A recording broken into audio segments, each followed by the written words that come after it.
Orthodox view should be to these issues.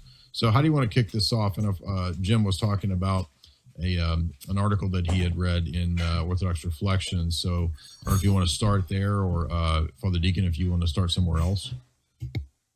That's fine too. Yeah, and we may want to just speak a little bit just about the history of Ukraine, just to kind of lay out.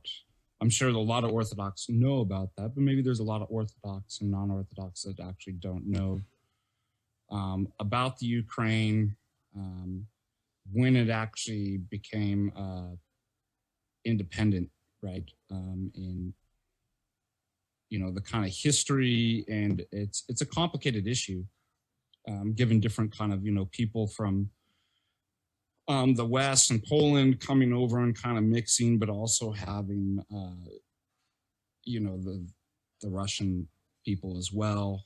And that maybe, Jim, you could talk about how this both kind of linguistically and also geopolitically from other, nation states coming in kind of set this up to be a kind of a difficult situation. Boy, that could take several hours right there, but to put it in a nutshell, Ukraine, the word obviously means borderland. Kraina means border, essentially. So just like the Krajina in Serbia and Croatia is known as Krajina, it's the same word. And it, for many years, was a kind of a borderland between the rising power of Muscovy, which became the Russian state, the Polish-Lithuanian Commonwealth, the Ottoman Empire of Sweden on occasion.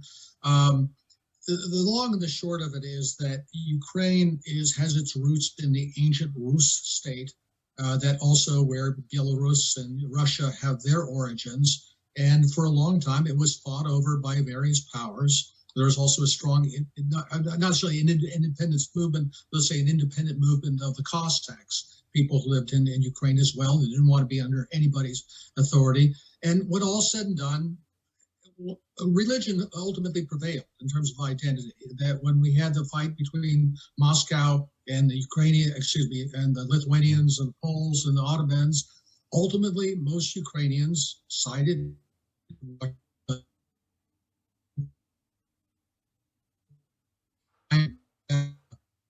sweet spot, Peter the Great. Yes, one side,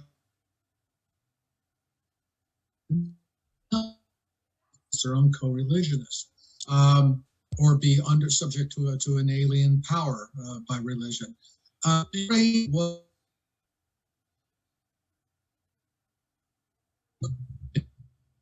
Revolution and civil war took place when the Russian state fell apart, but that was not successful.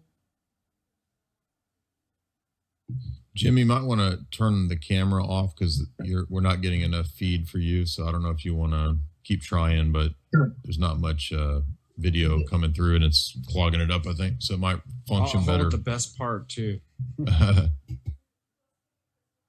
You might want to repeat a little bit of what the audio. Yeah, you might want to repeat with the audio now? Yeah, Okay. repeat a little bit of what you're saying.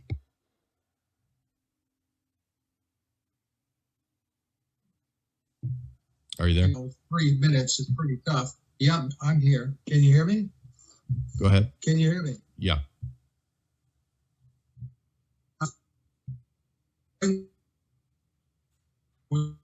See, he's having the problem I had like 2 weeks ago with live streaming. This is exact same problem. It says low bandwidth.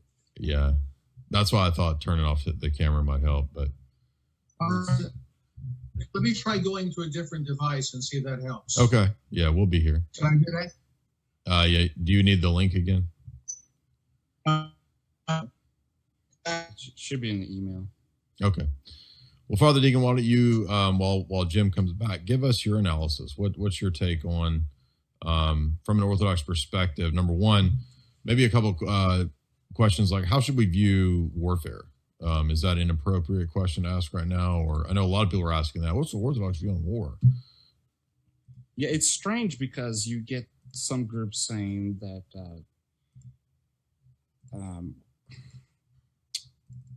there's no way that you could ever endorse, or I don't even know if endorse is the correct word, war that, and we've dealt with this before, that people, present Orthodoxy as pacifists, yet we have warrior saints, Saint Olga of Kiev, and various warrior saints. Right. So it's really kind of strange. Oh, Saint Alexander of Nevsky, Stefan Chalmare, Saint Stephen the Great, who were actually celebrated as saints in large part because of protecting their lands in warfare, destroying Muslims, invaders, and things like this. So it's strange that people would present that like Orthodox could never ever endorse or be okay with war. Yeah. Well, then don't we have to get rid of these saints? Also, I would say we have something like just war theory, not like the West, I don't think, but something could be summarized in what's the phrase? I'm gonna shut the video off. Maybe that'll help with the bandwidth. Can you hear me? Yeah, we can hear you. Mm-hmm. What's the classic phrase? Is it better than what? A little bit. A little better. Anyway, Let me shut the. what classic phrase? Let me shut the.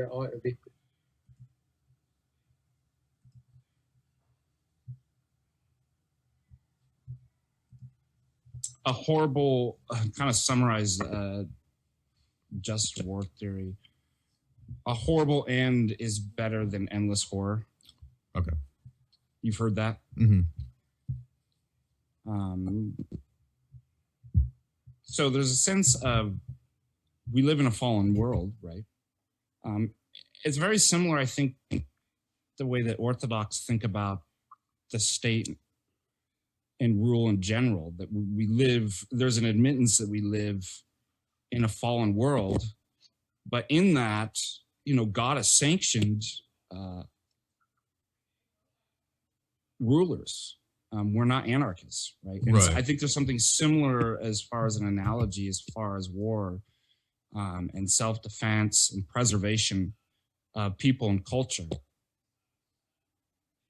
And as far as that doesn't mean saying like there's not bad stuff going on within Russia or anything like that. But the question is, would one be justified if they felt that they were threatened? Yeah, one of the best explanations I heard of this was cashing it out in the sense of self-defense, not purely for the individual, but for the other. So laying down my life for my brothers can include me defending someone else's life. And so if I'm willing to lay my life down for someone else, that's actually a great act of love. And that's kind of always been the notion of national self-defense in that regard, is that you're dying for your fellow countrymen, for your home, for your family, for your land. And in that sense, it can be something that is needed and necessary in this fallen world, unfortunately. And it's not antithetical to the Christian life. There was canons in the early council. I think Nicaea is the first council to deal with this question. And there's canons passed that it's not inherently impossible for an Orthodox Christian to be a soldier. So, early on, there were some Christian groups and sects in the first few centuries that thought that you couldn't be a soldier. It was totally impossible for a Christian to be in that role. And then you have this first, as far as I'm aware, first brought up at Nicaea. So anyway, that's a way to think of it, that because the Saracens asked Cyril and Methodius this, and I think St. Cyril of Cyril and Methodius fame says, well, it's not against the law of love, because the Muslim says, how can you love your enemy and yet lay down your life in battle? And he says, because Jesus says, right, what greater love hath no man than this, that he lay down his life for his brethren. And that can also include me dying to help or to save someone else. So those are actually acts of love. And in that way, it's not contrary to the law of love or the command of Christ to,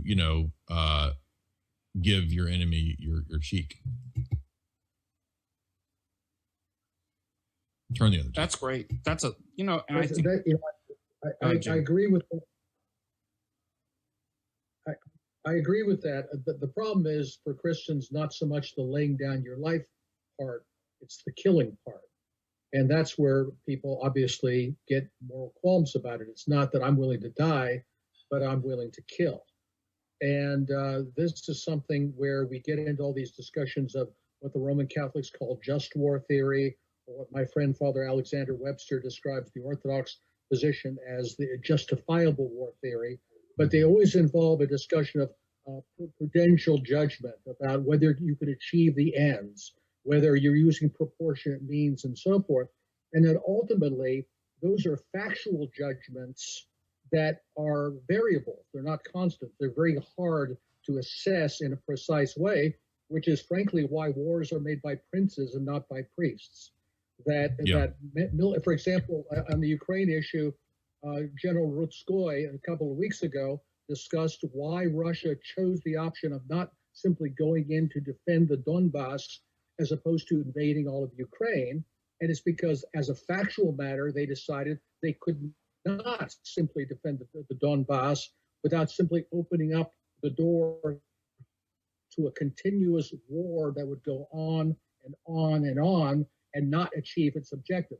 That is a factual judgment that somebody in the government or military business has to make, that moral theologians and priests are not in a position to make. So that's why we've always seen this deference to the secular rulers on such questions. And also there's the question of loyalty and patriotism. I think the classic example of that is St. Nicholas Kasatkin telling his Japanese flock during the Russo-Japanese War that it was their duty to serve their emperor and pray for a Japanese victory because they were Japanese. That was their filial duty to their emperor.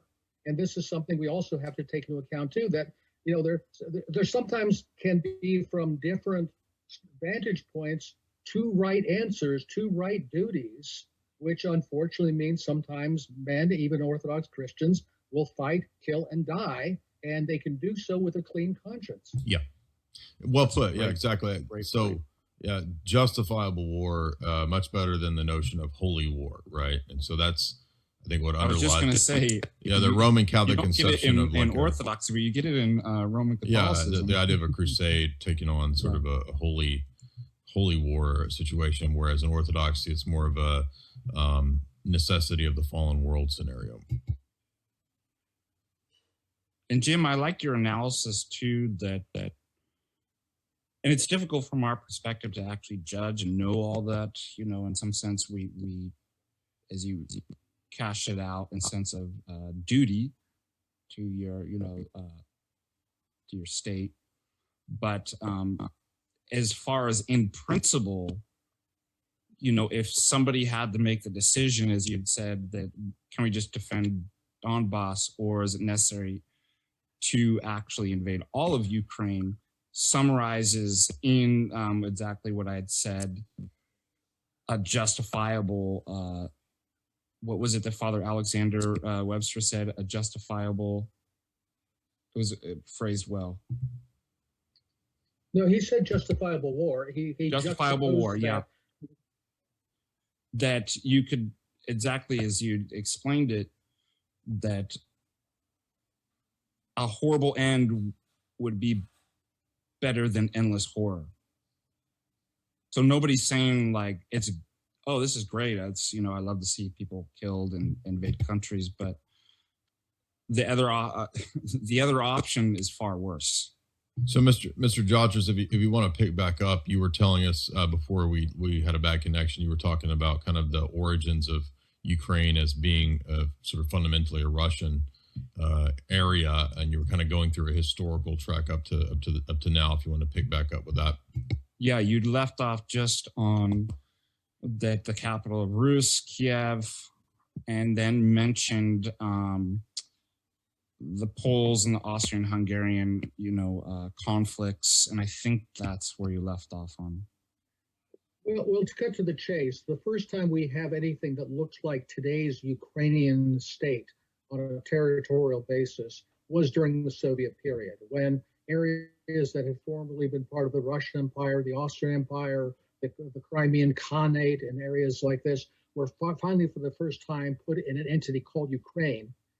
And then it was almost, Deus ex machina, without any particular popular movement. It simply became an independent state by default when the Soviet Union broke up along the lines of the Union republics. And so somebody here in the United States snapped their fingers, and then all 50 states became independent countries, and suddenly there's a Republic of Missouri that nobody ever heard of being a country, becoming a country. That's essentially what happened with Ukraine. So you had people in there who had never particularly thought of themselves as members of the same country in any meaningful sense, didn't agree on a lot of things, like even which side they were on during World War II.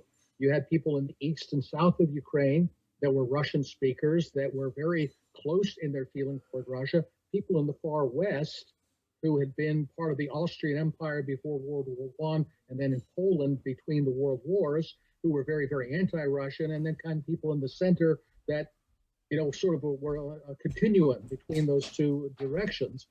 And it was a very unstable state. It was a very corrupt state. It was basically ruled by oligarchs the way Russia was in the 1990s.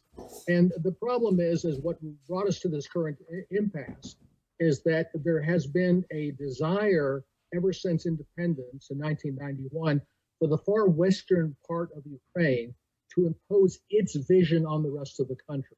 That if you were the Russian speakers in the east, or people were more inclined toward Russia, you were wrong, you were bad, you were deplorable.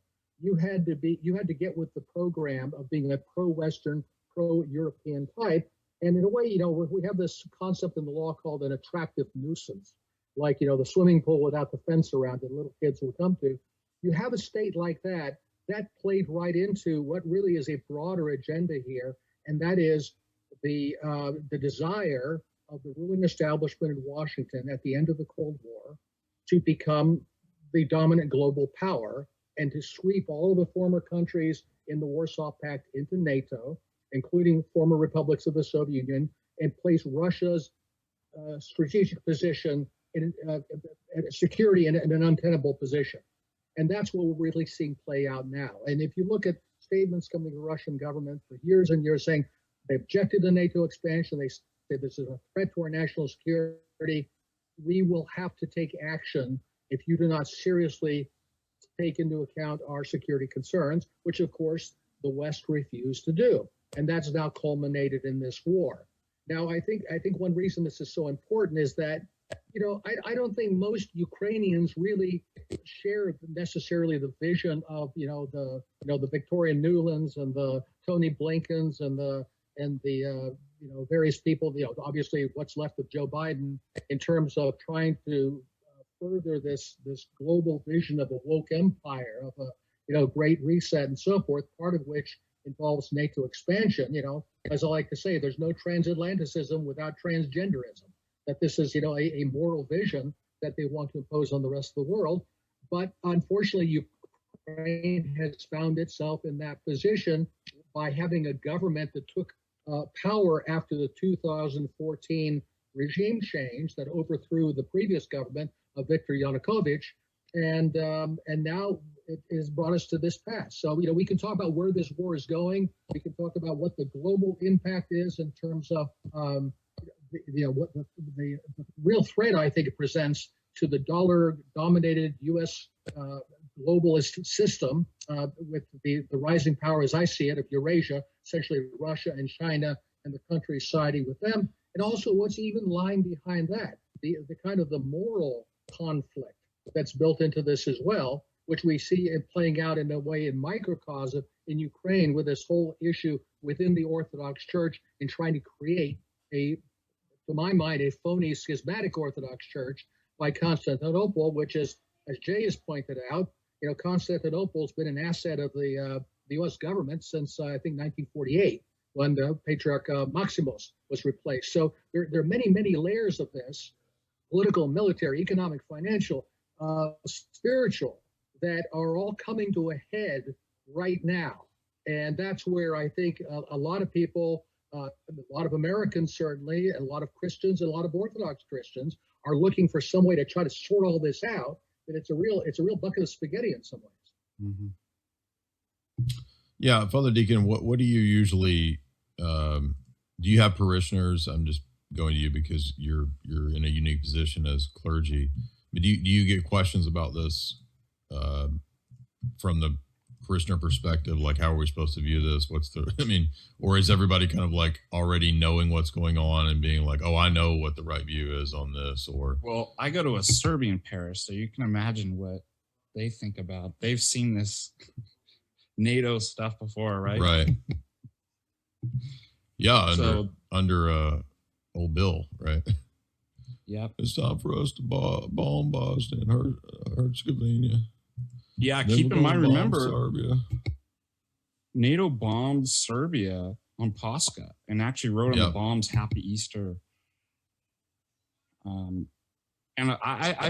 Jim, what do you think? I see a lot of similarities just in terms of the kind of propaganda that happened. I'm trying to remember, I think it was in 9th grade in high school when all this was going on in Serbia.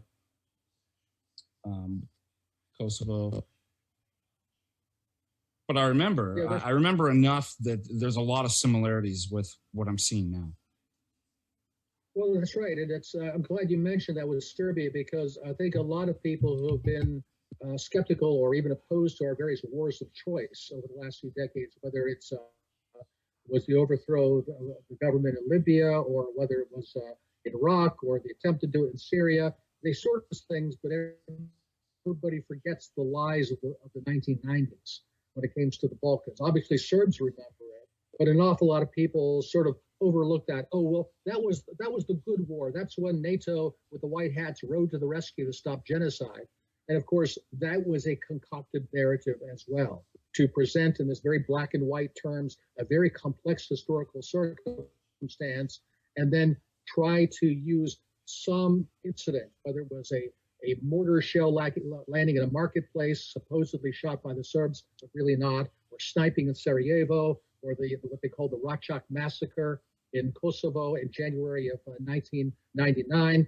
They're almost always, incubator babies in Iraq, or Saddam's weapons of mass destruction, or Gaddafi giving his soldiers Viagra to go on a rape spree against the opposition, or I think the classic really in the last few years is the supposed gas attacks in Syria committed by the Syrian government, and almost certainly, I love to put the word almost in there, because only put the word almost in there because nobody can ever be sure about these things, but at least to my mind, patently false accusation against the Syrian government of using poison gas. And I've been saying for weeks now, we're going to see something like this in Ukraine, because the way this war is unfolding, Ukraine cannot possibly win this war. What they can do is refuse to run up the white flag, meet the Russian demands, which only means that a lot more people are going to keep on dying. But unfortunately, they're being encouraged to do that by the Western powers, who simply see Ukraine as a great place to try to, under optimal circumstances, to bog Russia down in another Afghanistan or some kind of quagmire that will bleed them white over the years. I don't think that's going to happen, but that's what they would like to happen. So there's this encouragement from the outside for the Ukrainians to keep on fighting. And at the same time, for some of the elements within Ukraine, maybe with foreign assistance from the CIA, from MI6, other entities, like we saw the white helmets connected by MI6 in Syria, to come up with some suitable atrocity that will drag NATO in. And that's one thing I think people should be terribly concerned about, is that there is a distinct possibility, I think is maybe tipping over 50% now in my estimation, that we could see a direct NATO-Russia confrontation militarily. That if NATO gets directly involved militarily in Ukraine, this could become a direct war between Russia and NATO. And that's the danger of that should be evident to everyone, that we're talking about the possibility of an escalation into a nuclear confrontation, in which case, well, it may simplify things for a lot of us because we won't be here anymore. But that's a distinct danger. I think one thing that most people go ahead. Yeah, go ahead. Well, I was telling Jay, it was really interesting. Jim, I don't know if you know that we keep a large amount of the nukes right up here in Montana. And they'd been advertised on the news. They keep doing the local news, showing about the people who man the station, doing stories about. And I was like, this is really interesting. Like, why? Why are they keep showing all this stuff? And it is a concern. I've thought about that if NATO gotten involved, would it result in something like that? So I think it's a big possibility, and people should be concerned about that as well.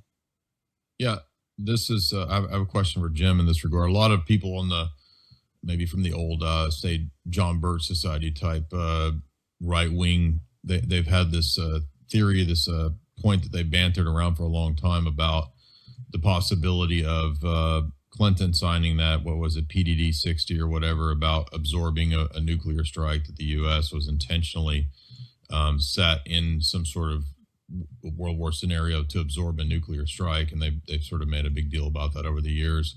If there was that level of war, do you think that that's accurate? Is that true? Is that an exaggeration? Or do you know anything about that?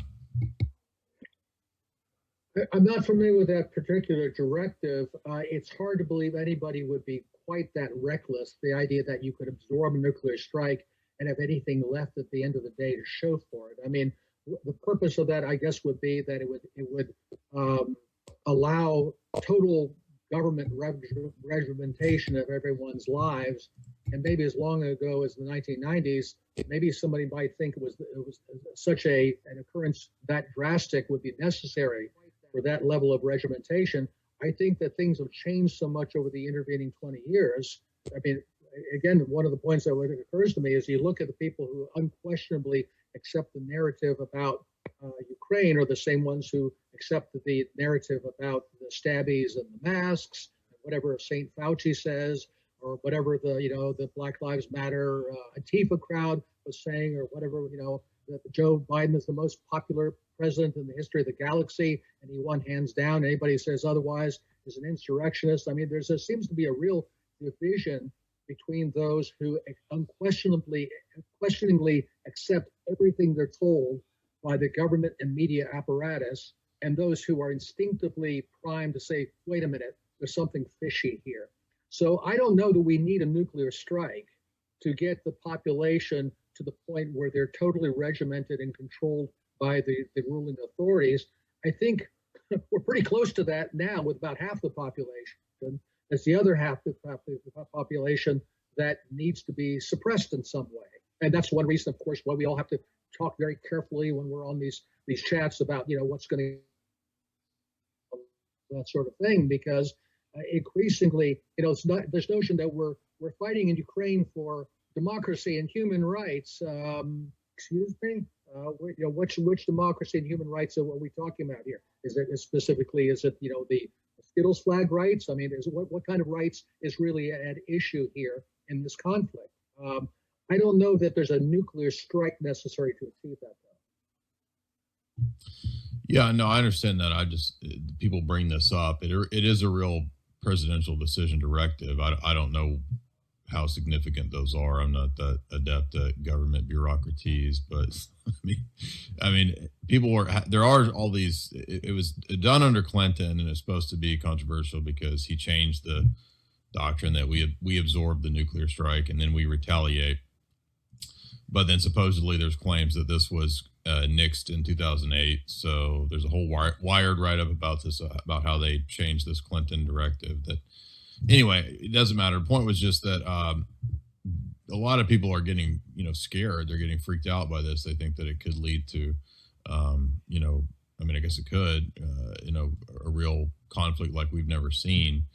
And one thing that people don't understand, which I know that you will have a great assessment of, given that you know about the Cold War at a really deep level, is that we could look at these places like Serbia or Russia or former Soviet states as places that had a lot of corruption. When the Soviet Union fell, they kind of fell into more decay and corruption, you could say. And then that allowed, so supposedly the West would come in and fix things or offer a better situation. But one thing that people can't seem to think outside of is a false dialectic between, you're either pro-West and pro-monopoly capitalism, or you're a communist Soviet socialist, right? As if there's only those two options, and that the Western option is therefore the good guy because they're offering so-called freedom. But what seems to be freedom now is actually just the total, weaponized toxic culture, depopulation, neoliberal, debt-based abortion and vaccine agenda. That seems to be what you get. You get IMF debt. You get, you have to sign on to all this stuff to get the quote Western freedoms.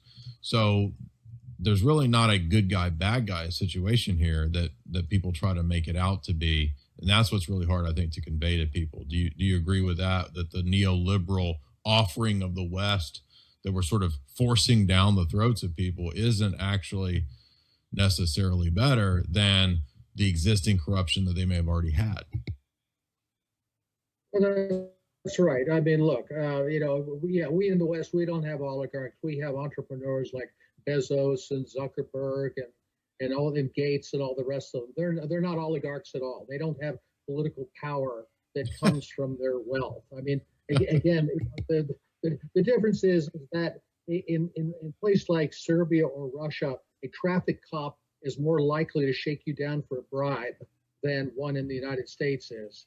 On the other hand, in terms of the funnel of the rentier class at the top of the corporate structures that just is continually sucking money out of what used to be a middle class into their hands. And we saw this accelerating during the lockdowns and the pandemics, all that, with all the mom and pop businesses, and then all the big stores were exempted from all the rules.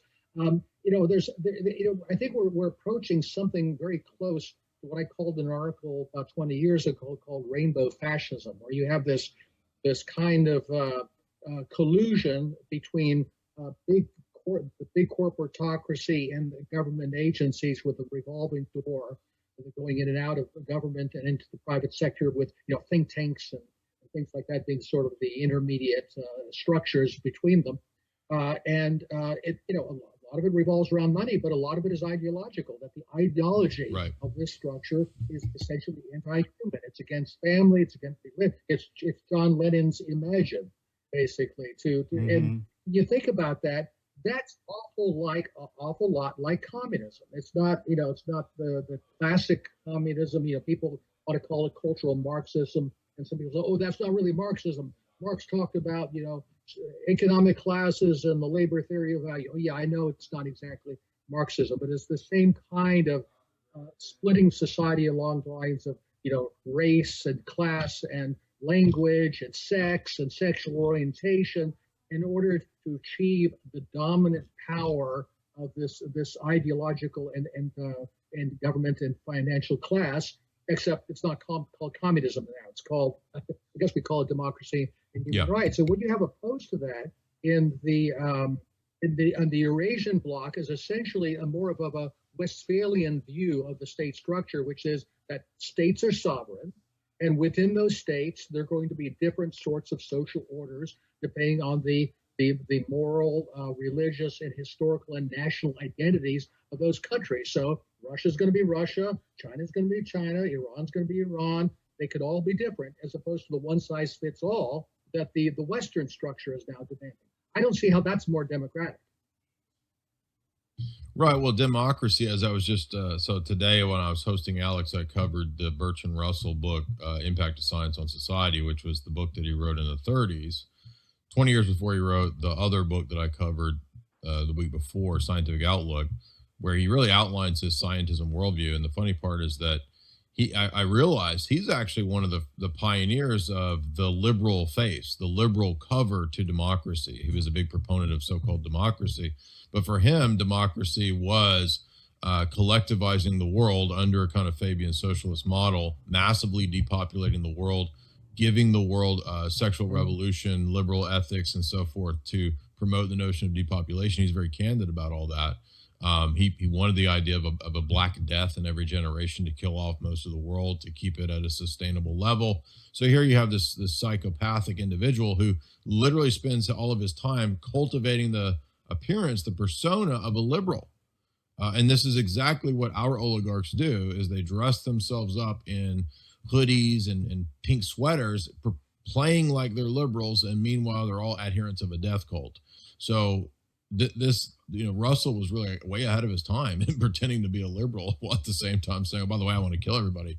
But that's I think the danger is that what's being offered and what's being foisted on all these countries, according to the CIA operative Miles Copeland, when he was doing these operations in Syria and then in Egypt, he says very candidly at the end of that book that we're not industrializing these countries because we like them. We're industrializing them because industrialization brings the population down. And ultimately, the long-term goal is we're only doing what we're doing in any of these countries to bring the population down. And he says, if you want to understand what the CIA is doing in these countries, he says, go read the CFR reports and Bertrand Russell. So that's really what this is all about, all of it from what I can see. And then you've got people who, are clueless about that. They don't know the overall objectives. They don't know that Kissinger had State Department Memorandum 200, which was about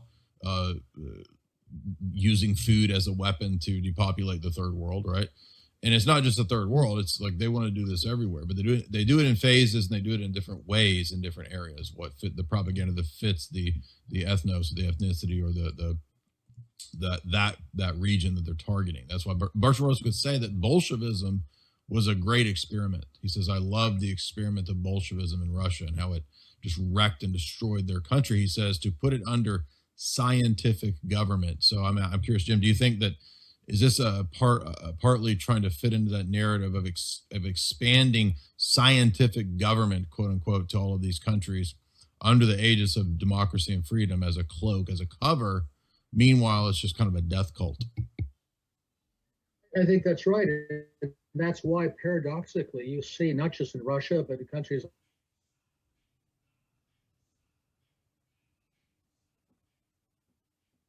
Are you there, Jim? Just when it was getting good. Can you hear me? Jim, are you there? Did we lose you? they didn't like it. And I think they're a little less susceptible Jim, to are you it there? than people in the West are. Now, yeah, I'm sorry. Can you hear me now? Yeah, can you repeat that? Sorry, start over with that. Yeah. Sorry, that froze up on me there. Yes, I think that's right, and I think that's one reason why you see people in the former communist countries of Eastern Europe, not just Russia, but Poland, Hungary, and others. You can look at attitudes on things like the rainbow colors and other issues, and see that they're actually much more conservative than people in Western Europe and North America are, because they went through that earlier experiment with communism. They say, wait a minute, I know where this goes. I don't know if either of you have had experience, maybe Father Deacon has, with the Serbian parish, talking to people who grew up under communism. And then you talk to them about what's going on in America today, and they say, I've got a really queasy feeling of familiarity about all this. This is the kind of stuff I thought I was getting away from decades ago when I left to a communist country and came to a free one. But they see it being done this kind of under this therapeutic guise rather than one of class or economic struggle. Now, some people will say, well, Putin's been to Davos and Xi Jinping's been to Davos. Maybe it's all just shadowboxing. Maybe it's just one big, smoke and mirror show by one big global establishment. I don't think so, because I think one of the keys to what you're describing, Jay, is a hostility to the nation as such. The idea that people have an attachment to the culture and the traditions of their ancestors and their own piece of ground. They say, this is ours, this is Poland, this is Russia, or this is Ukraine for that matter, or this is Hungary or America. And we don't want to be changed into something else. We don't want to have our birthright taken away from us. And that's why I think one thing you see in these countries that are targets of the, whatever you want to call this this global structure, is that they have their flag firmly planted on, this is our country, this is the traditions of our people, we don't want to change it. And that's true of the Chinese, it's true of the Russians, and it's true of the Poles and the Hungarians and some other countries. Other countries in Western Europe, not so much, unfortunately. Father Deacon, did you want to chime in here?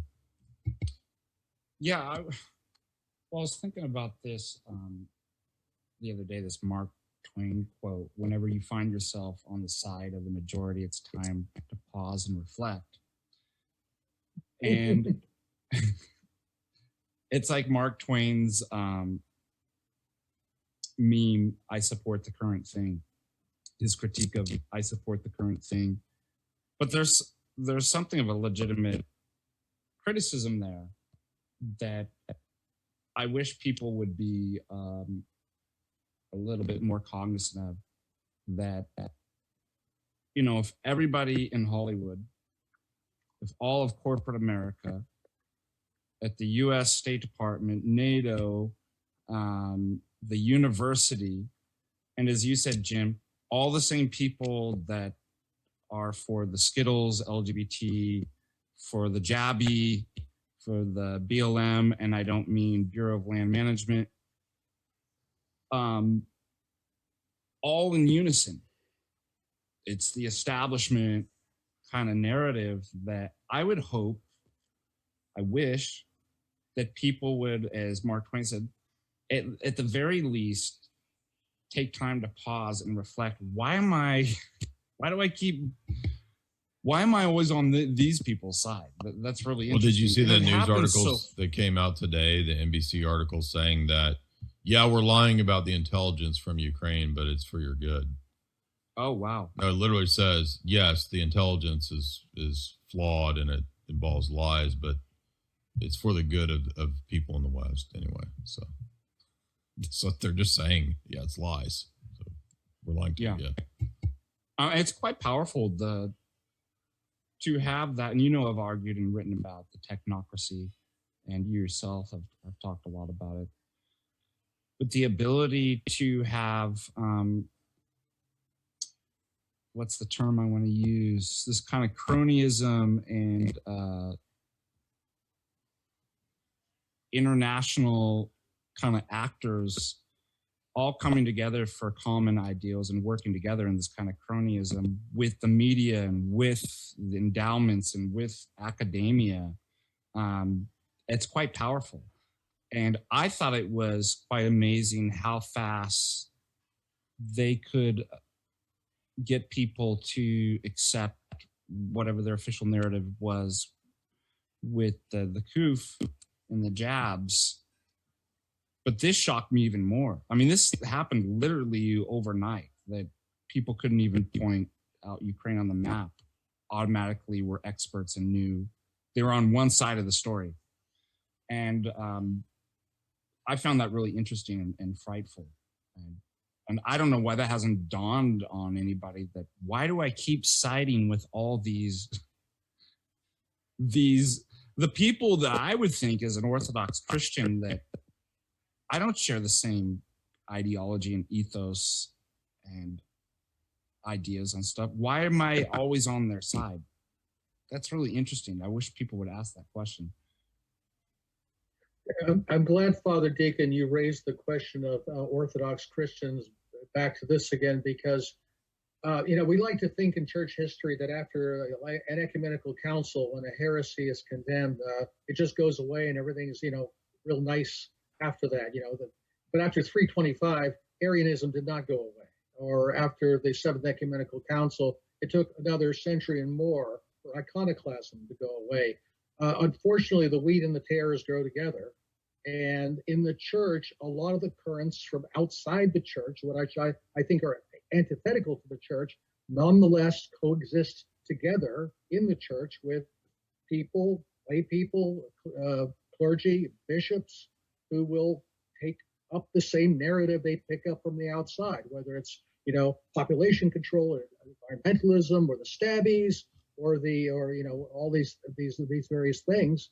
And it'd be nice if it were simple as, oh, this jurisdiction's good, that jurisdiction's bad, or it's Greek's bad, Russian's good. It's not that simple, though. You're going to find degrees of infection of all of these fundamentally anti-Christian currents, I would say, that find their manifestation within the church and cloud people's judgment. Yeah. And this is where I think it's sad that we don't really have much in the way of a prophetic voice coming from our hierarchs on some of these questions. There was an excellent thing I saw recently where 4 bishops spoke out against what Archbishop Eleftheroforos had said at the March for Life, and it corrected his kind of ambiguous statement about abortion. But we're not seeing a whole lot of that when it comes to things like, okay, what about not only war and peace, but also the stabbies, or about population control, the Great Reset, this agenda for depopulation? Where are we hearing guidance from the people who should be shepherding this flock? Yeah. To stress this point that actually dovetails with what you were saying earlier, Jim. The Information Liberation article about this said the U.S. lied about Russia moving chemical weapons to the border of Ukraine, lied about China giving Russia arms, lied about Putin being misled by his advisors as part of an info war with Russia. And this all comes from NBC News, which NBC News' article is that the U.S. in a break with the past is using intelligence to fight a war with Russia when the intelligence isn't rock solid. In other words, lying. So it was a attention-grabbing assertion that made headlines around the world. The U.S. said that they had indications that Russia was going to use chemical weapons. But then that didn't turn out to be the case. There wasn't any evidence of that, but that they wanted to get out ahead of the game because, of course, we all knew that there were going to be chemical weapon attacks, even though there's not evidence of it. There would be, you see. It's one of the examples of the Biden administration breaking with recent precedent by deploying declassified intelligence as part of the info war against Russia. The administration has done so when the intelligence wasn't rock solid. In other words, it's lying. It's made up. Duh, right? This was all to keep Putin off balance, they said. Coordinated by the National Security Council, the unprecedented intelligence releases have been frequent and voluminous, but they're all made up, you see.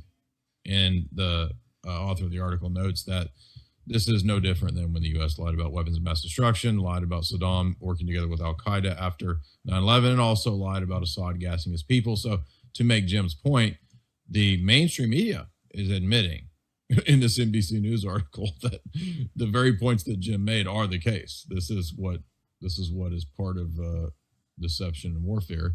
And people are literally just believing the exact same people who lied about Kufid, lied about Stabbies, lied about WMDs.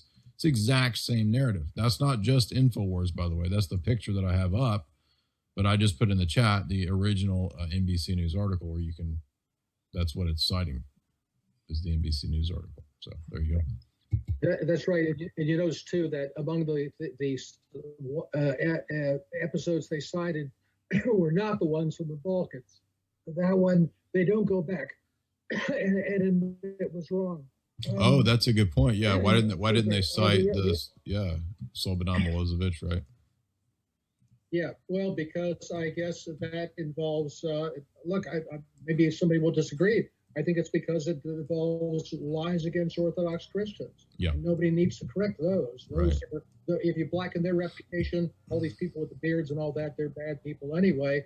You know, the other thing that's really upsetting about this, Jay, is that there probably is a hardcore people inside these institutions who know very well they're lying through their teeth. well, sure. But probably the large majority of people in responsible positions don't necessarily know it's a lie, but a lot of them simply don't care. They simply figure Right. the end justifies the means. You know, we're good, they're bad, whatever serves the purpose, good enough. If who is it, Stephen Colbert? It's truthiness. Even if it's not true, it should be true. And that's the way they tend to look at it. And I think a lot of people, including the media, they really don't care. They just know what it is they're supposed to say, and if they want to move their careers along, get the prizes Right. and get the raises, they'll stick with the narrative. And if they dissent from it, well, they're going to be on the street looking for a job. You know, it reminds me because I had a disagreement about obviously the issue going on with a friend who's in DC that works in the State Department. And it boiled down, I was saying that, well, look, you know, I had my criticisms of NATO and US policy. And it came down to exactly what you said, is that I explained a lot of this by that in politics, in the state, in business, and many other places, in medicine, the primary and dominating ethical idea is utilitarianism, consequentialism. Mhm.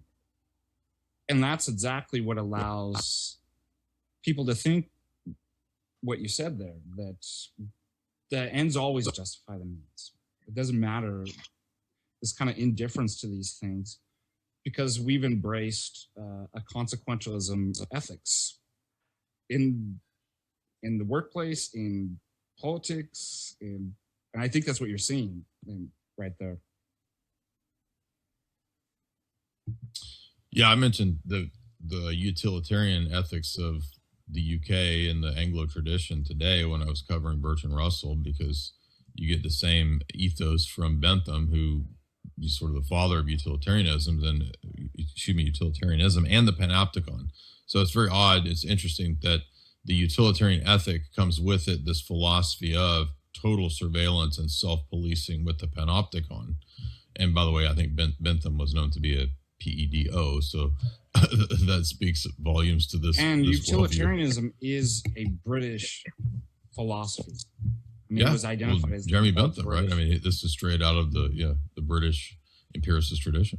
Well, not just with him, but that it gained wide acceptance and popularity beyond Bentham as a thoroughly British philosophy.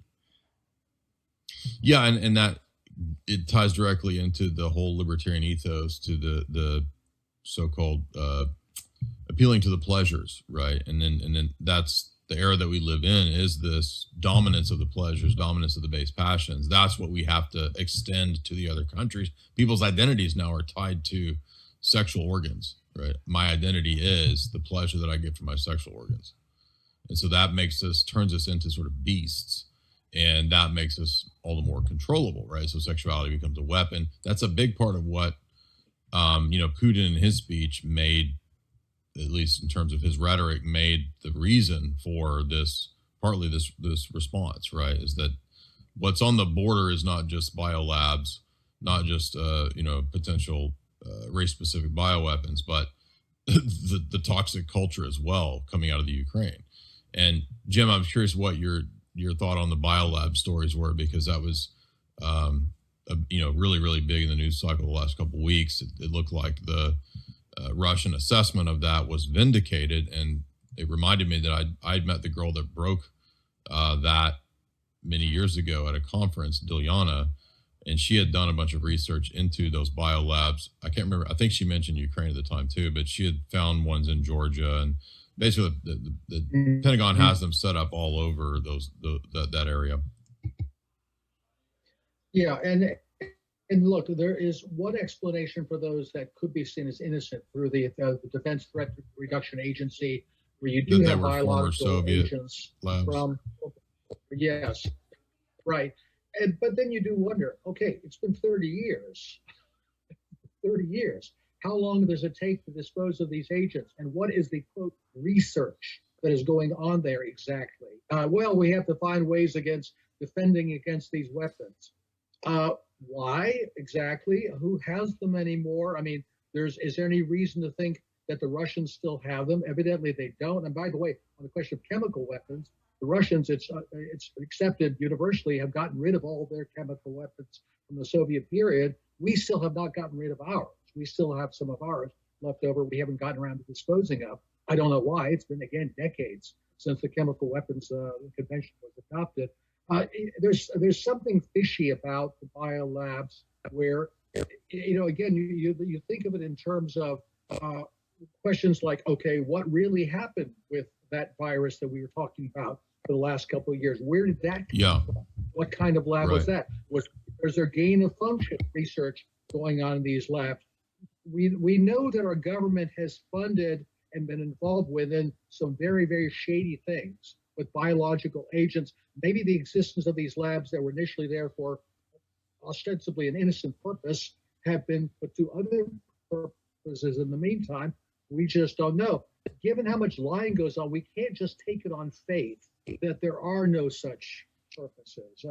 I don't know that I can tell you, put your finger on this is what it is. By the way, just relate to the last point you made too about the rainbow stuff and all that. Patriarch Kirill of Moscow got a lot of grief for saying on Forgiveness Sunday that a lot of what is going on here in demands against Russia is, they don't want you to sign treaties. There's all sorts of things that they don't really care about that much. What they insist on, you must have a gay parade. That's what the West always demands. All these countries in Eastern Europe, you must have a parade. And that's absolutely true. I mean, remember a couple years ago, there was a big brouhaha in Tbilisi, Georgia, over all the foreign embassies, including the American ones, insisting that the Georgians had to have a pride parade in Tbilisi. And a group of people, mostly fathers actually, under a guy named Levon Asadze, basically said, hell no, this is Georgia. And they went down there and broke the thing up and trashed the offices of the pride parade, which of course is illegal and deplorable, and we shouldn't at all commend it, but they weren't going to have it. And I think, again, people underestimate the extent to which this is something. I think the former head of one of the British intelligence agencies said the whole difference between us, meaning the West, and Russia is how we look at LGBT rights. Yeah, exactly. He said it very clearly. And I saw the blue checkmark people are all like, there's no demand to have gay parades. It's not true. Yes, it is. What are you talking about? It's public. It's always there. Yeah, there was one a few years ago in Odessa, which is one of the cities that is likely going to find itself not in Ukraine anymore when this is all over, where they had a parade that, again, the Westerners insisted on. So after the parade came through, somebody from the church, the canonical church, came through on a truck with holy water and sprinkled the streets afterward to exorcise them after the parade had passed through. Yeah, Father Deacon, did you want to chime in there? Well, remember, I mean, how long ago? 15 years ago and up till now, Russia's been demonized by the West for not accepting LGBT. So why wouldn't we think that this is an essential part of all this? Well, the blue check mark said it's not, even though it is, but they said that there's no demand for parades, even though there are, but they said that there's not. So don't you understand that you have to accept contradictions? I mean, that's the only way to make sense of this, is that contradictions are true, right? And you're a logic professor, so you can tell me if, like, Is that a healthy worldview where I accept that the contradictions are the case? Yeah. Jim, I Well, have it's sort of like it's. yeah, go ahead. I'm sorry, Go ahead, Jim. please. Oh, I was going to No, I ask was you a going to say it's question. sort of like. I Okay, please do. keep running There's over. a lag. So, why is it that the Ukrainian Orthodox, I imagine a lot of people have this question, here in the United States, are so anti-Russia? They're very vocal on this issue. Well, the short answer is because they're Ukrainian patriots. They have a Ukrainian national identity. They see themselves as Ukrainians, as not Russians. And if they understand their Ukrainian identity as one that has been struggling to establish itself for centuries against Russians on the one side, Poles on the other, they basically say, we want to have an independent state, and anybody who threatens that is threatening our identity. And I can understand that. Let me give you a comparison. During the Spanish Civil War, you had Franco with the nationalists on one side, and they were Spanish nationalists, and they were Catholics, right? There also were fascists there. The Falange was a fascist movement, and there were other people that were not, the various different groups. And then on the Republican side, you had many groups. You had Trotskyites, you had Moscow-oriented communists, Stalinists, you had anarchists, you had all sorts of people. You also had Basque nationalists. Now, the Basques, especially in those days, were among the most conservative and Catholic people you're going to find anywhere in Europe, yet they fought on the pro-communist side against other strong Catholics. Why did they do that? Because they were fighting for their own local nationalism, their Basque nationalism, against a Spanish nationalism they thought threatened their national identity. So I can understand that somebody looking at it from a purely Ukrainian national point of view would have that view. What I think that view fails to take into account is, yeah, but what's the bigger picture going on here? This is a theater in a broader war where Ukraine is being made the fall guy, frankly, for a Western movement that's trying to destroy sovereignty and Christianity and the rest of the world and subject it to this anti-human ideology. And I would sort of throw that back and say, look, if you wanted to have an independent Ukrainian state, it really would have behooved the Ukrainians to get their house in order and not allow itself to be made a platform against Russia. You know, Putin was very clear on this. He said he believes that Ukrainians and Russians are essentially the same people. The Ukrainian may not agree with that, but that's Putin's point of view. He also said that Ukraine could be an independent, prosperous state as long as it doesn't want to be an enemy of Russia. Austria is not the same state as Germany, even though they're all essentially Germans. Canada's a different state than the United States, even though there's not much difference culturally or ethnically between most Americans and most Canadians. Ukraine could have had that status as a state, but instead, because of its own internal weaknesses, it became a platform against Russia, which Russia said, we cannot allow it to be that.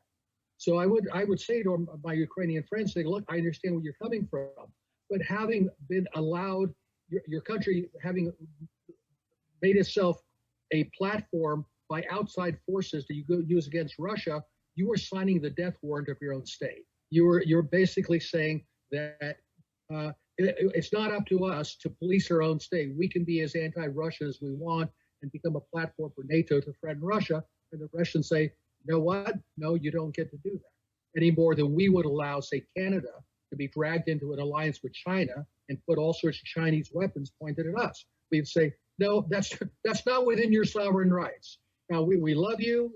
We're related to you. We have a lot in common with you. We want to be friends with you. But if you're going to be a platform for our enemies, we're going to have problems. What do you think is the real source of the renewed Cold War here? Is it the nascent rising resurgence of Orthodoxy in Russia? Is it Putin kicking out certain oligarchs years ago? Is it the potential threat that a Eurasian power could pose to the West that Brzezinski talked about? Is it all of the above? Why does Russia have to be a villain in your view, Jim? I think it is all of the above. I spent a month in Moscow in early 1993 as part of a parliamentary exchange, and people there were not just pro-American. They were giddy pro-American. They were crazy pro-American. They thought we were going to be friends. Communism is over. Thank God. We could get back to a normal country, a normal world. And then they saw us expand NATO. They saw us bomb Serbia, and they said, "Wait a minute, there's something wrong here. All the stuff that communists said about you that we thought were lies, turns out it's true." And they, I think the sense of betrayal on their side was something very hard for most of us to imagine. So then you have to ask yourself, why were we behaving this way? In one of his speeches, Putin said, speaking from a Russian perspective, he said, "Do you know how open we were? We had American specialists, including identified CIA agents, working throughout our bureaucracy. And we were saying, okay, that's just fine because we're all going to be friends now. But then we saw you fomenting an Islamic terrorist rebellion in the Caucasus against us. Why did you have to do that? You didn't have to do that." And I think it gets back to what you said, is that even when Russia was completely under the thumb of Washington, the fact that it was still one big, powerful Eurasian state with limited resources was still too much of a worry that we didn't fully own it, that we needed to somehow break it up and make it more manageable. And we were still trying to do that even during the period when we had a government that was totally under Washington's thumb. Then when Putin came in, he was expected he was just going to be a water carrier for the Yeltsin family that put him in place. When he and say, you know what, no, we actually do have national interest. We are going to stand up for our national interests. Then I think you saw a lot of alarm. I think the real threshold there was at the 2007 Munich Security Council, where he really read the Riot Act to the Western powers. And that's when I think they basically said, okay, this guy's got to go. There's got to be regime change. We have to break this state up before it's too late. Now it's too late. Now they've got something they cannot deal with, especially now because of their alliance with China. It's an alliance in everything but name. They basically got a Eurasian bloc that actually, this is something I think a lot of Americans are really going to wake up and smell the coffee fairly soon, or if they can afford coffee, because when the dollar is no longer the world's reserve currency, this whole empire economically, financially come crashing down. That's why I think our political leaders are so adamant they have to somehow find a way to beat the Russians in Ukraine, because if they don't, they're afraid that their whole global house of cards is going to come down. Unfortunately, that's going to have consequences for us here in the United States as well. Standards of living, supply chains. What happens when the food trucks don't get to major cities for a week? I think we've got some really hard times coming in this country. Right. The good news there is maybe that also helps to break up the happy little party that the woke crowd has been having for the last few years, where they run everything and they think they have an obedient, subservient population that has no chance to actually recover any sense of autonomy. Yeah, I mean, how much is your purple hair going to matter if we're in a Mad Max scenario? Right? I mean, like, That's a great. no, I mean, really, like that. I mean, God does chastise nations for these kinds of things. And I mean, famine and plagues, all these things are typical classic chastisements. And when we see nations sink to the kind of degeneracy that we're involved in, that's usually something that's on the horizon, some kind of chastisement like that. And I'm kind of been surprised that they haven't done some sort of cyber polygon yet, or some sort of, you see, it was the Russians, right? We know that if something happens, it's going to be blamed on. I mean, I guess Biden already kind of did that, right? Like, you're mad about your gas prices, Russia, right? And I feel sure that if there is some sort of cyber pandemic that Klaus talked about, that would also be blamed on Russians, I'm sure. So that the timing is odd to me that they haven't done that. Maybe they still will. I don't know. But what do you think about these potential scenarios of, maybe de-dollarization could lead to the economic recession and/or depression and/or collapse? Is that on the table for this? Maybe we'll see intentional supply chain shutdowns. That's actually what I talked about today, because I'd forgot Bertrand Russell talks about that. Russell says if you really want to go after the masses, he says go after their food. And you can do all kinds of different techniques, warfare techniques, siege, etc. Starve them out, basically, by intentionally creating scenarios of shortages and supply chain problems. Well, it's sort of like what you said before about the absorbing a nuclear strike. Doing something like that with the supply chains perhaps would have been a necessity a few decades ago, when you really didn't have this degree of control of the population that they have now. I'm not sure that they would intentionally do that. I could be wrong, but I don't see, the Biden regime or the woke regime, or, frankly, whoever else takes over next, Kamala Harris, for crying out loud, as intentionally destroying the supply chains in order to achieve what? When they're on the verge of a global conflict with a united Eurasia, do they really need to basically sink their own ship? I don't see them doing that. On the contrary, I see that could actually happen, not because of what our leaders do, but because they've got themselves in a pickle now with countries that are financially and economically more powerful than we are. And that could happen. And, maybe it's a similar scenario, but not for the purpose that Bertrand Russell had in mind.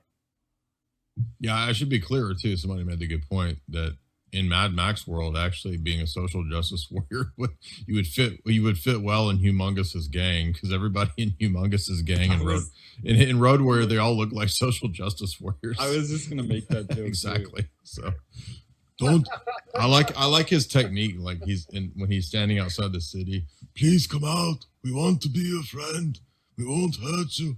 Just come out and just give us the oil. And of course, they're just waiting to rape and murder everybody as soon as they come out.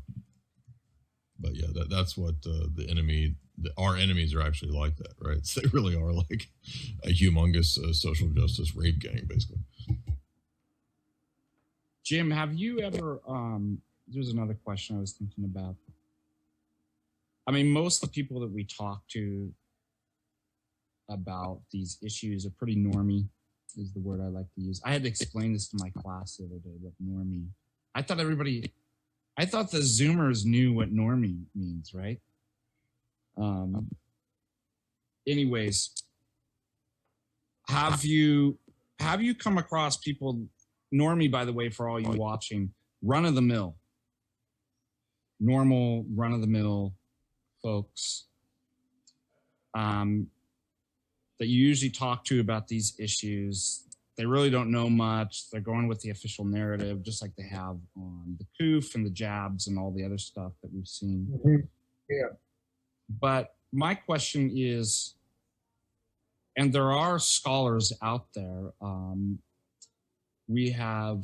I was actually fairly impressed with the history professor here at our college, who's a Greek Orthodox guy, who specializes in Russian history. Obviously, his take was, in the end, anti-Russia. But I was still pretty impressed that he had some good arguments. He was pretty nuanced. There are scholars out there that present more difficult, kind of nuanced and more difficult critiques. Have you had a chance yourself to talk to individuals like this? I have, yes. And look, I think those are fairly rare, to tell the truth. There are such individuals. I mean, most of the people who believe, support the current thing, they are total wojaks. I mean, they just whatever the new narrative is, they accept it. But you do find, like I know some people who have seen through all of the other stuff, whether it's the COVID and all that. But then when they got to this, they say, and Putin needs to be killed. They just go right down the line with the narrative. And I don't know if it has to do with a dearth of information about this particular thing. Some people will be much more critical in their thinking about something where they have a basis of knowledge and can put it into some perspective. But if it's something they've never heard of before, except what's being served up by the media, they take it at face value. So I think it's all over the farm there. Yeah, I have talked to people about this. Usually they tend to fall into two different camps as far as I can see. One is, as you mentioned, Father Deacon, is if they have a dog in the fight as far as Ukraine goes. So they've got skin in the game for Ukraine. I can see that they would reach a different conclusion than somebody who maybe doesn't. And the other one is that there are an awful lot of people who are still, I don't want to sound negative about this, but they're just flag waving, rah rah civic patriots, Constitution, who believe that in any and all circumstances the American side must be the good guys, and the Russians must be up to no good, and the Chinese too, and everybody else who are all out to get us because they're our enemies. I don't know quite what to do with that. I mean, it seems to me that this is how it's sort of like in my mind when the Supreme Court makes a decision on something like abortion or same-sex marriage, and then a lot of law-abiding people will shrug their shoulders and say, well, I don't like it, but we have to obey the law and the Constitution. and you try to explain, but that ain't the law and the Constitution. Yes, they're supposed to be the custodians of the Constitution, but they're lying through their teeth. They're just making stuff up. They're using your law-abidingness against you. I think the same thing happens where people who are essentially anti-patriots use the patriotism of normies against them. The natural instinct of civic nationalists to say, I love my country, I love America, I love the flag, I love the Constitution, so let's go bomb whoever these lying criminals tell us to go bomb. And I don't know how you break through that to tell the truth. Well, one thing that's always bothered me in the realm of especially the Orthodox sphere, and it was something that kind of kept me from Orthodoxy for a long time when I first started looking into it. If I had met based men such as yourselves back in 2007, I probably would have converted a lot quicker. But unfortunately, the only exposure I had was to a parish which, on the one hand, would cheer on and support, talk about supporting the troops. At the same time, they were in Bible studies telling me that the death penalty is inherently evil. So to me, it just made no sense at all. It was completely hypocritical. And I would just think about the fact that, I just saw Madeleine Albright on a interview talking about how it was necessary to kill however many 500,000 Iraqi children for the Gulf War. And we're still supposed to just bat an eye at that, right? Support the troops, support GOP, Democratic Party, which a lot of the normie Orthodox at that time, I would ask them about this. What, you're GOP, you're Democrat, you support the existing regime's operations, pray for the troops, support the troops. Madeleine Albright can say, let's kill 500,000 Iraqi children, not a big deal. But you're going to sit here and tell me the death penalty is wrong on principle. It was just so patently absurd and just contradictory that actually turned me off for a while to Orthodoxy, because that's what Orthodoxy is. That's just ridiculous to me. But no, there's thank God I was eventually able to understand there are much better thought out principles in more consistent Orthodox men such as yourselves. So I'm very thankful to have met people like you. Well, and I think this is an example too of that. You do have all of the currents in our society who come into the church. I mean, even people in the church are just normal people. They're citizens. They have the workplace. They have the same influence as them. And it would be nice to think that, because we're Orthodox, we have some kind of, because we have the Holy Spirit and charismation, we should be able to see through all the lies in the rest of society. Well, especially the clergy, though, not just the random, not just the random, it's not like I was just, quizzing every lay parishioner of these obscure, but I'm talking about, many clerics that I met over the years at that time and would ask serious questions to, and just the answers were just kind of unbelievable, really. But, to me, and what's weird to me too, is that a lot of people who are younger, they can pick out these kinds of things right away, right? They can see these kinds of issues that these are just fundamental things that don't make sense. And I understand that not everybody has the ability to reason through and explain or give an account for every doctrine or every war or anything like that. But some of these problems are just so flat out contradictory that it just makes no sense to it's just such a flat out contradiction. I mean, for you to tell me to pray for the troops, but then also to tell me that, and not just pray for the troops, support the troops, but then you're telling me the death penalty is wrong, but then you're telling me that half the people at this church support the Democratic Party and Madeleine Albright. None of that makes any sense. That just makes no sense. If you're looking to me for an answer, Jay, you'll have to look. Oh, I'm saying that I'm so glad that I met people like you guys. That's what I'm saying. It's that I met that if that's all Orthodoxy was, that's no different than just any Protestant church, really. So I'm just happy to have met. Well, that's what I was just going to say. It's worldlyism. You know, I was going over with my logic students, and then we were doing another class was ethics. And Jay, you and I have talked a lot about this, that people have incoherent worldviews. They're always holding, and it's very easy to find. All you have to do is a little bit of digging. But most people don't live the examined life. So they stay on the surface. They don't actually think about these things. But worldly ideology always holds two incompatible positions. And because part of worldlyism is not to go inward and introspect and actually critique oneself and try to get better, they're oblivious to it. And I think that's what you see is that, you know, I always say Orthodoxy is a rehab program. It's where we go to get better, to get our heads better, to get our, you know, bodies and souls, our hearts and nous cleansed.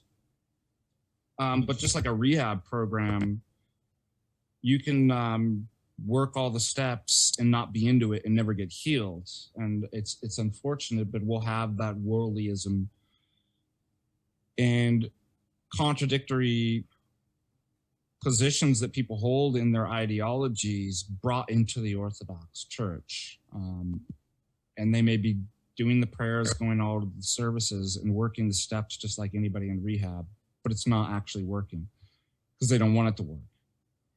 I think that's probably, it's very unfortunate. Yeah.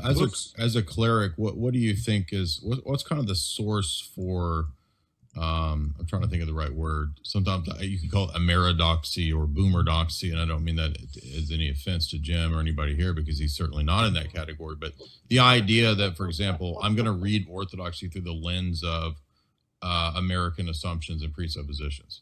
That Orthodoxy, yeah, that's great, that's cool.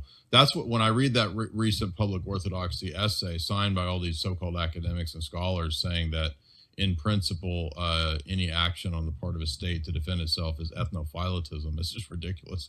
I mean, what I see when I read that is the presupposition of Western liberalism, not anything to do with Orthodoxy. There's no history of Western liberalism as somehow fundamental or essential to Orthodoxy. And they're essentially saying, no, Orthodox Christianity is fundamentally Western liberalism. That's the presupposition of that document that they all signed. And I'm asking, as a cleric, what do you think is the source of that? How I can't fathom, I don't understand, and I'm not saying because I'm holier than anybody, I'm not, but I don't understand how anybody could come to the conclusion that Orthodox Christianity is somehow fundamentally American Enlightenment liberalism at a root. Well, I can tell you exactly where it comes from, and I had that experience when I first came into Orthodoxy, and notice the people who are signing it. They're erudite academics. Exactly. And having worked in academia, I came into Orthodoxy with some of the same problems too. So that's why I can spot it and I can see it. But the academics, they really think highly of themselves, and I've been trying to get rid of that ever since I've become Orthodox, because so they see it like, oh, we should actually be really the one that consults and tells the Orthodox bishops in the Orthodox world how they should do. Okay. Absolutely. And so they focus so much on the brilliance of their minds that, well, we understand the political theory. We understand how all this stuff works, the philosophy and ideology. And you're committed, as I'd mentioned this term before, to your autonomous philosophy, your autonomous epistemology.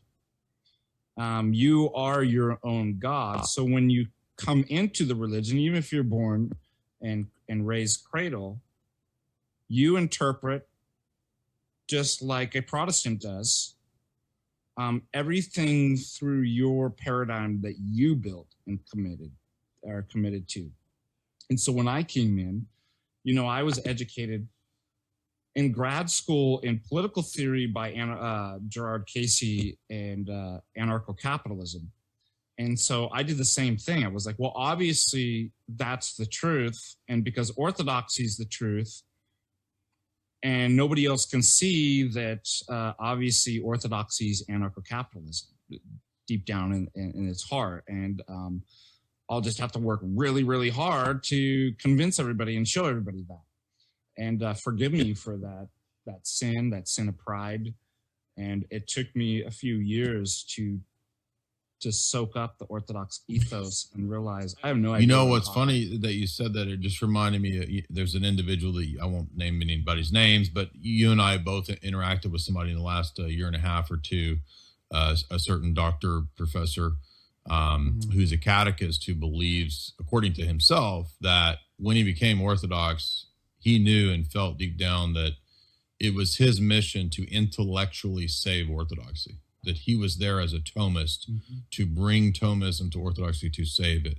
And then at the same time, this day, Tristan sent me some tweets from a famous liberal Orthodox priest, Orthodox so-called Universalist liberal priest that we are all familiar with, who in tweeting today about Russia and the situation said, it's necessary for anybody with any intellectual honesty and integrity for all of the Orthodox churches to completely sever all ties with anything to do with Russian Orthodoxy or the Serbian Orthodox Church. They should all be excommunicated and all ties severed. And then as the thread progressed, this priest said, the reason I'm not kidding. The reason I'm saying all this is because I know that he says, I'm tempted to leave Orthodoxy over this. He says, no joke, but he says at the end, I know that God has put me here to intellectually save Orthodoxy. He says, wow. Yeah. And he's a liberal universalist priest. What's crazy is where was it? It's all the usual suspects. I don't want to name their names, but I've been to conferences with them, and they did they were the same ones that put out the whole thing last year about how the jab's safe and you gotta, any disagreements, conspiracy theory, and we don't have nanotechnology, so you can't put floppy disk into needles. And remember, we're joking about that. Yeah, right. So anyways, they did a recent thing and AFR did it. It only had like 70 views over the last month or something like that. So nobody cares about it. They think they're really important. But one of the priests, who's actually a professor at St. Vladimir's, his whole kick was this false dichotomy. There's the intellectuals, there's us, the wave of the future, right? The way of the future, the way of the future. And there's those who are in the dark ages. There's pro-science, right? The way of the future. And then there's anti-science conspiracy theorists. And Orthodoxy's been living in the dark ages. And you can see the hubris. He erected himself as the savior of mankind through my Gnostic intellect, that I'll actually be able to reform, right, all of Orthodoxy and bring people out of the dark age. And I was just blown away. I was sickened, to be honest. It was. I think there's two other factors too that have occurred to me. One is, again, it's not a one-to-one correspondence, but there's an awful lot of these people who are, quote, ethnic Orthodox, coming from that there's still kind of a legacy from that period in the 40s, 50s, and 60s where people in the post-immigrant generation wanted to be respectable. They wanted to be more Americanized. They wanted to have pews in the churches and organs and clean-shaven priests and be accepted by the rest of society and not look different. And they took their touchstone of what was respectable from the big institutions, the big universities, the intellectuals outside of the church, and wanted us to be as much like them as possible. Conservative Catholics have criticized the same kind of Americanization of their church. Yeah, the traditional Catholics say the same thing. Yeah, exactly, and there's a lot of truth to that. The other one is, cut to the chase. There's also money involved.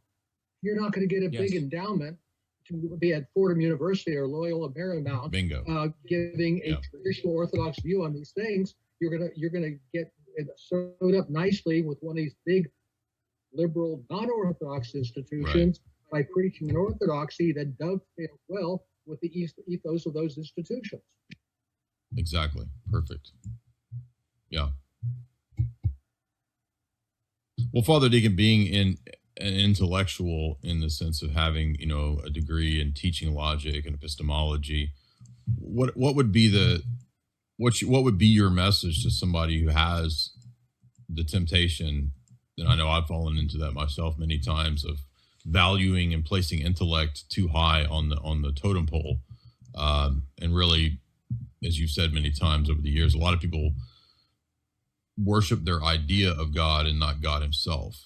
What's the best advice that you could give to the intellectual people with academic gifts to not be kind of seduced by that temptation? Well, the first thing I would say is to trust me, the last pure Orthodox academic. You're the final peer reviewer of all peer reviews. You will peer review everyone's life to make sure that they're actually being... I'm the only one that's actually got it right. I hate this. If we just default to you, then everything will work. Okay. I'm the last good Orthodox academic. You're like that's basically the papal model with you at the top. Okay. That's an easy answer. I guess that could work a little bit for your papal. Until I'm exposed. You know what? I'll tell you what fundamentally changed me. Suffering, a lot of it. It brought me to my knees, and I suffered and my wife for a very long time. And like you said, who cares if you have purple hair when it's the end of the world and it's Mad Max? Is that, all my intellectual idols and philosophies that I created, and that I'm going to be this professor. It doesn't matter when you're staring at your wife suffering for 11 years and losing everything. And I thank God for that. I don't know why I'm actually so blessed to have received such suffering, because it broke down all those idols real quick. And I just realized, I'm like, it's all nonsense. When life doesn't go your way and when you receive a lot of suffering, you immediately become skeptical of yourself, and you don't have control, right? Like, my whole theories about how stuff works, it's gone. Like, it's not. Yeah. And I see that as a real blessing. That, and I also count it as a blessing too that I never made the tenured. I never made chair of philosophy. I've been kicked out of, fired of the Cal State system for being clergy, and I've had kind of got a rough go in academia, and I think that's a blessing too, because it tore down that idol too, that this is the be all end all, and that, a lot of people who are in those positions, that in this kind of utilitarian sense, I'll compromise, I'll do whatever I've got to do to make it to the top. And I think that's the best thing for somebody to, now you can't purposely bring that on, but it is a blessing to kind of go through those sufferings. That's exactly what would allow you to see that my ideas, what does the scripture say? Put first the kingdom of God. It doesn't say put first your philosophy that you Yes. constructed and crunch Right. all of Orthodoxy and save the Orthodox world. Exactly. And we did finally get to watch Man of God. And although I didn't think that it was, in terms of just a film, it was that well done. The message of the film and the life of St. Notarios was great. And you were saying, hey, watch for this, the how he handles persecution. And that's really stuck with me, because I just think about when I'm attacked, people say all this horrible stuff about me, make up nonsense. And my first reaction is to, how do I get them back? How do I come back at these people? And then I realized, watching that movie, what was his reaction? Did he immediately go and try to refute and destroy and demolish, everybody who was lying about him and trying to destroy him? No, he just accepted it, and it bothered him. It was difficult, but eventually, early on in the film, when he's praying, he's like, I realized this was actually a blessing to me. God sent me these people to persecute me and say all this horrible stuff about me to forge my character, to make me tougher. Right, in a spiritual sense, tougher, right, and that stuck with me really in a powerful way from that film, just because the life of the saint there, that's the right way to approach this stuff, not to immediately get angry and think, how am I going to get that person back, and at a certain point in the film, he does stand up and he does go after people.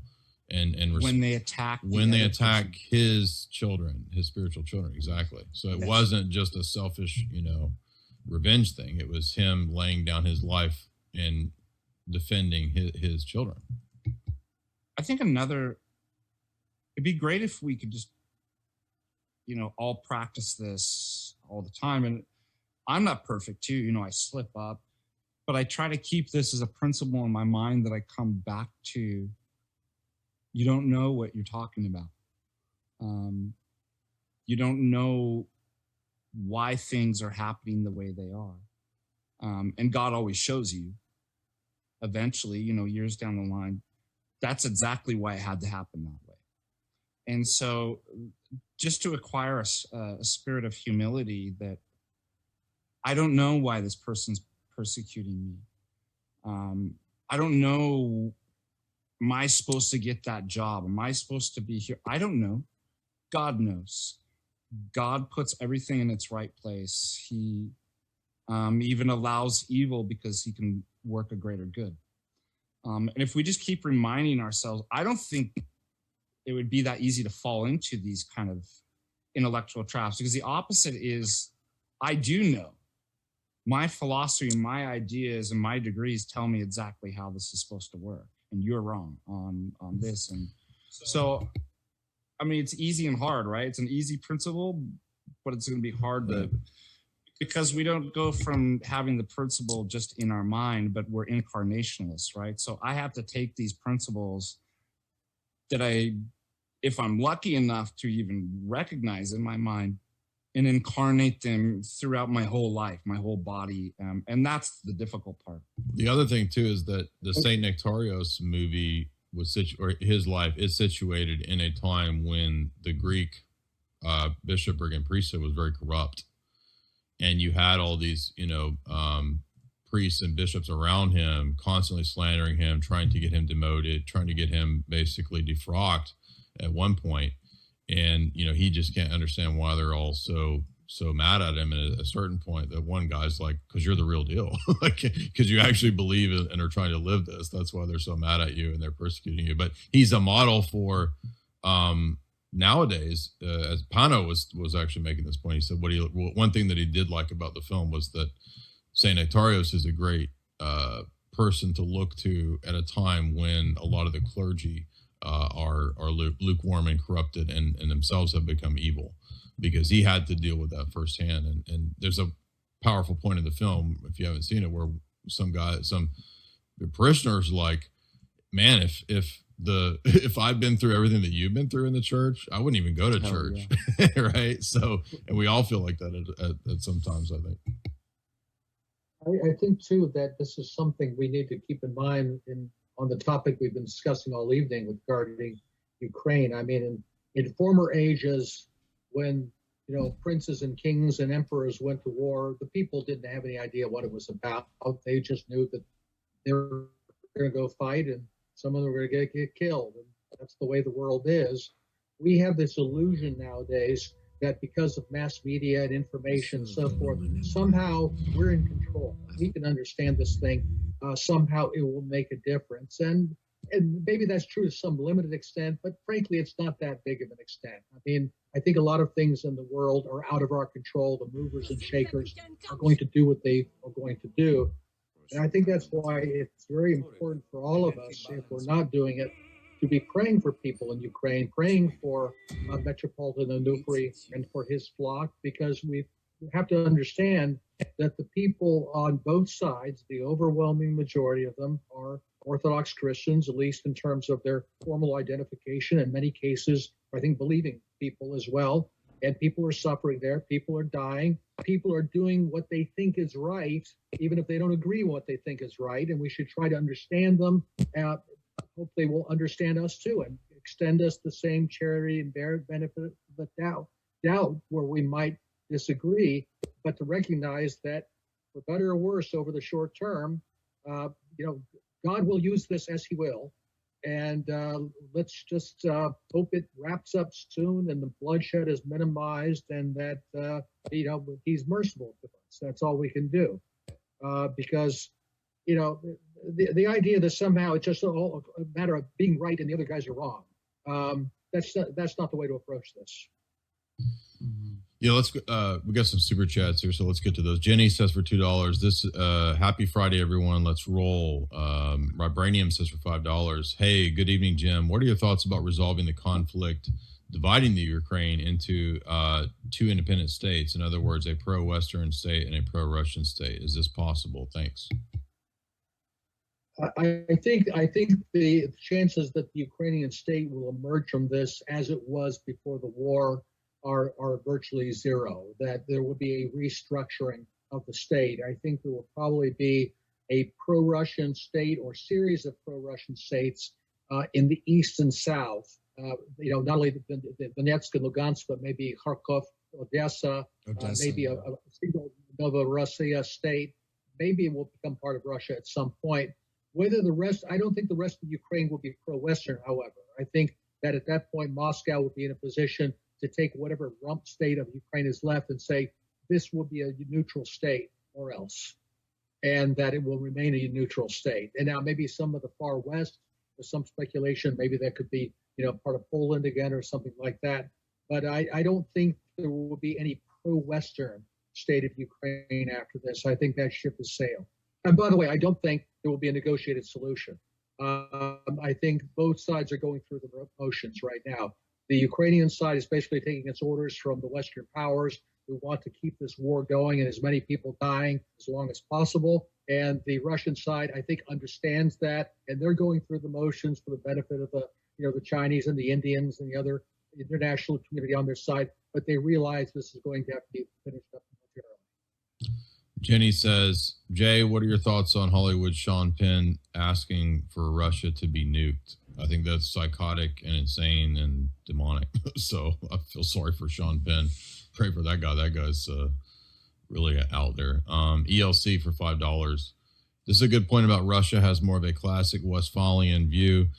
They can have friendly relationships with democratic countries or dictatorships as long as they respect their interests. U.S. elites have a compulsion to overthrow even their own allies in the name of neoliberal skittle democratic ideology. Look at Mubarak in Egypt for an example. Micah Rogers, $10. I'm really excited to hear about the analysis you're going to do of C.S. Lewis's Space Trilogy. Yeah, thank you. I'm almost done with part 2. That's going to be fun. A lot of really poignant, predictive stuff in that. I mean, he's calling the alien deception demonic in its origin, and the villain characters are global elitists who want to set up a technocratic government. So that's going to be fun. So thank you for that, Micah. My family are normies and they don't understand why book 3 is the most insightful. Well, book 3 is what's happening right now. So exactly. Ruffling Steaks, $5. What is the point of coming out with these cartoonish, blatant lies about the ghost of Kiev? What is the point of putting out things that are so easily and quickly demonstrated to be true?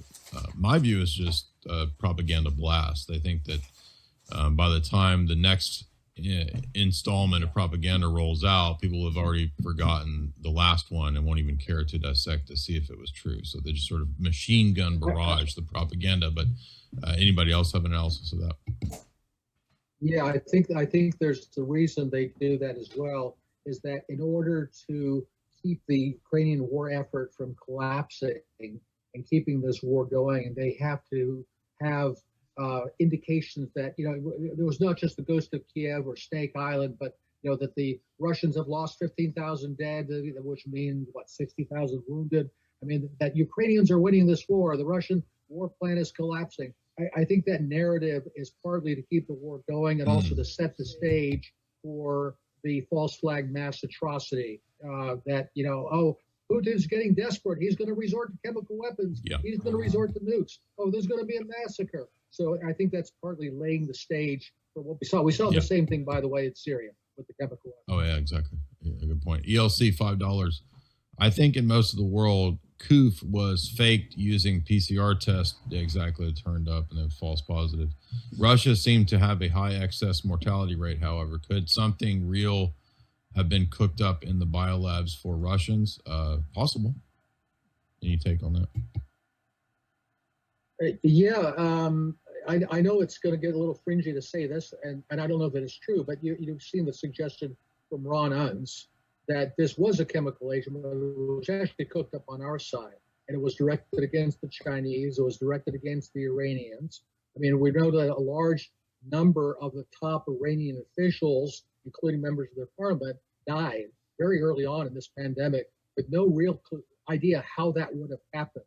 So the idea that a chemical weapon, even one that was genetically targeted, is not entirely impossible. I don't know that it's true. I know there's some speculation about that. I'm not going to make an accusation, but you're going to tell me it's impossible? I'm not going to say it's impossible.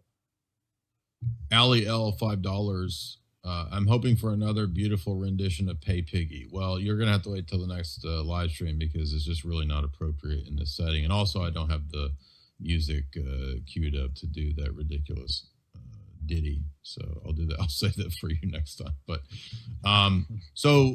thank you guys so much. I want to go ahead and let both of you tell everybody where they can best follow and find your material. Father Deacon, I'm sure you want to talk about patristic faith. So Father Deacon, you want to plug that and then we'll go to Jim?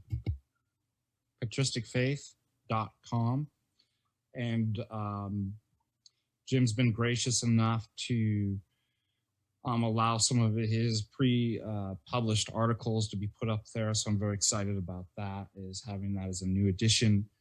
And support patristic faith. It's where all the cool, true, pure, academic Orthodox, the last bastion of Well, Bertrand Russell said in his book that if you can understand and accept the need for a Black Death plague in every generation to cull the population, he says you're high-minded. So only high-minded people can really understand that. So, Father Deacon, I think you're very high-minded.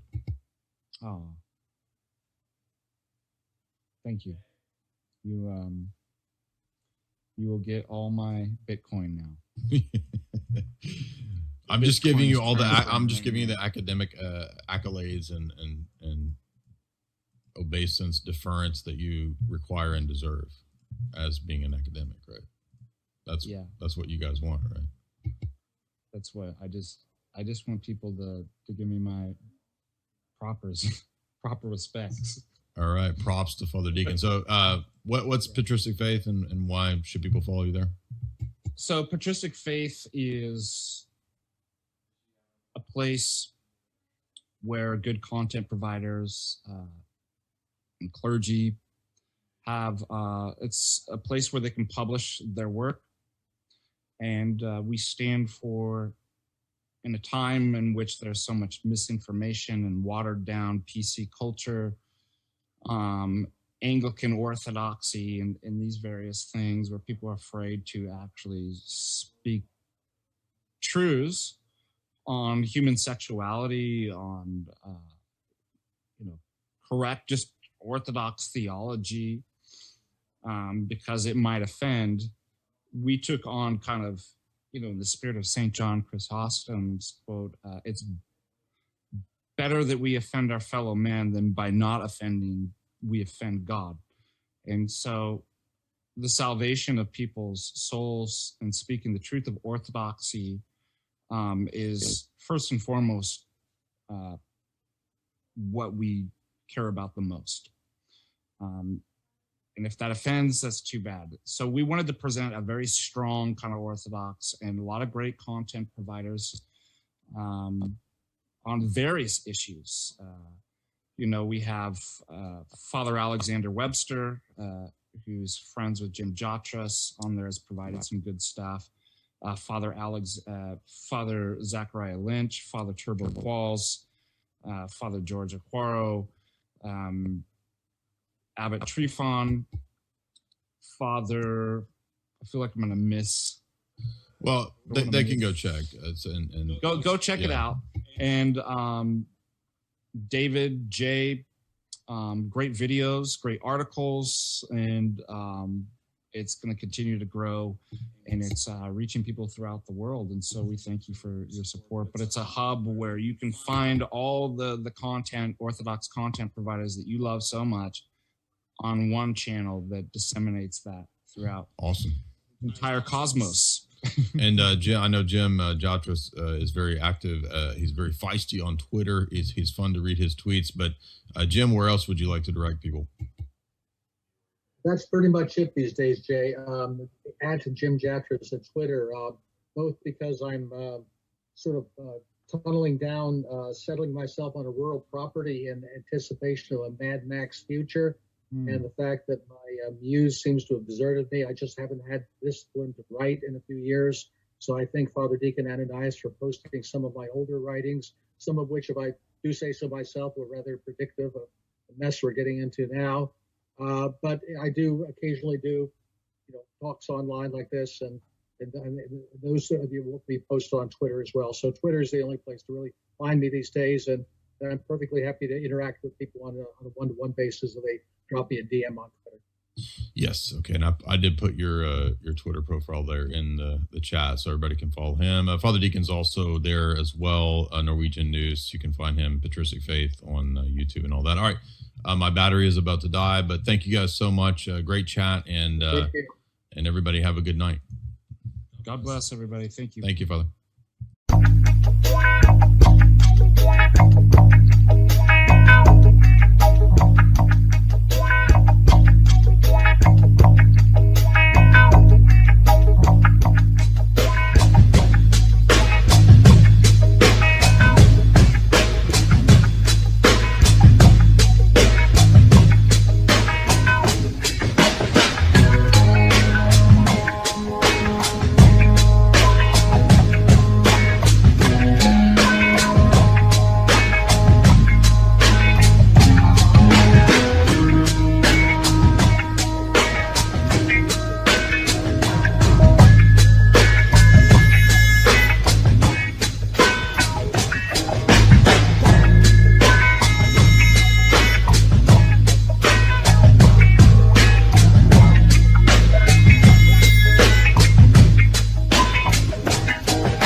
Thank you.